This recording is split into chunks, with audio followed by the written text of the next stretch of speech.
So with that clarity, I'll say, do you look at the loss of your father differently?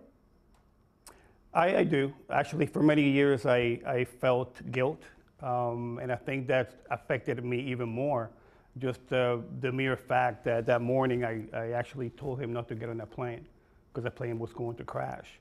And because of the plane crashing, and that for me, I felt the guilt. I felt that was my fault from not stopping him.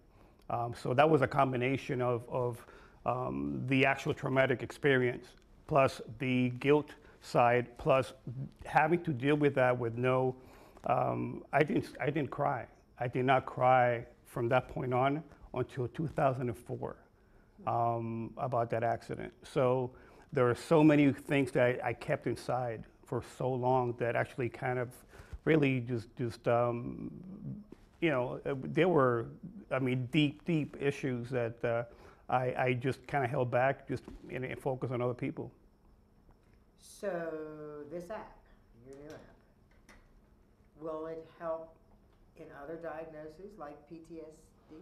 I truly believe that it will be able to identify a change on your performance, being able to deal with the mental wellness of everyone, not only in athletes, but everyone. And I really believe that every person, every member of the family should have this information in the back of their pocket. There's no doubt that we all need it, regardless of what we do.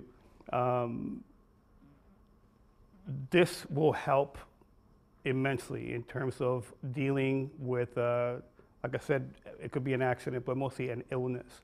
I believe that what happened in Parkland, for example, that type of information from students, being able to understand where they are, if they're showing any signs, be able to kind of go back and figure out playing the game and getting those type of red flags popping up, being able to kind of pull someone to the side and ask how they're doing and figuring out what's going on, being able to be proactive with our young people, with anyone in our family or friend, and that's very important to us, to be able to identify those pieces that may become a problem later on.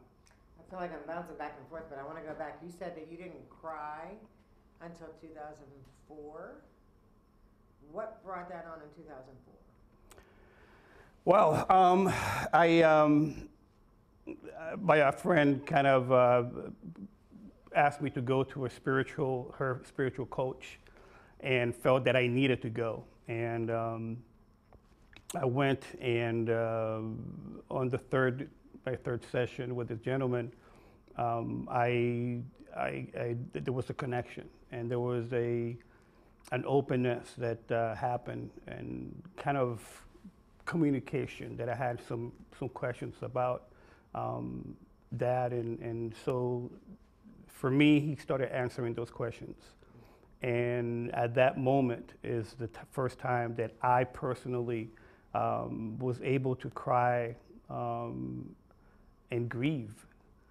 And that's when I decided that it was, for me, I needed to complete Dad's mission trip in '72. And that's when I decided that I was going to go on December 31st to Nicaragua to complete the trip. That was 2004. And it's kind of amazing and very mystical that about the same day that the earthquake hit Managua in '72, this tsunami hit Southeast Asia. I was already had everything ready to go for December 31st. All that aid that I had accumulated, I sent to Southeast Asia, and then the trip I was able to complete the trip in 2005, but that session in 2004, for me was the first time that I was able to cry and grieve my father's death.